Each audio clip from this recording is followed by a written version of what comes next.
So hey guys, what's up? In this video, I'm going to tell you how to install iOS launcher in Samsung Galaxy A55 5G. So for installing the launcher guys, first of all, you have to go to Play Store and then go to search bar. So here search for iOS launcher 18. So this one is a launcher by the way, just install this launcher and then click to open.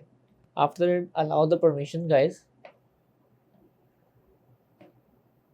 And that is it. So now you have to go down and click on make default launcher. Make sure guys it's a free application, so this application contains some ads. Now click OK. So we have the option of launcher iOS 18 and one UI home. This one is a default and this one is a launcher iOS 18. So just tap here, click OK, and that is it. So as you guys see, the launcher iOS 18 is now enabled in Galaxy A55 5G. And as you guys see, this phone is now look like iPhone. So this is how guys we can install iOS launcher in Galaxy A55 5G.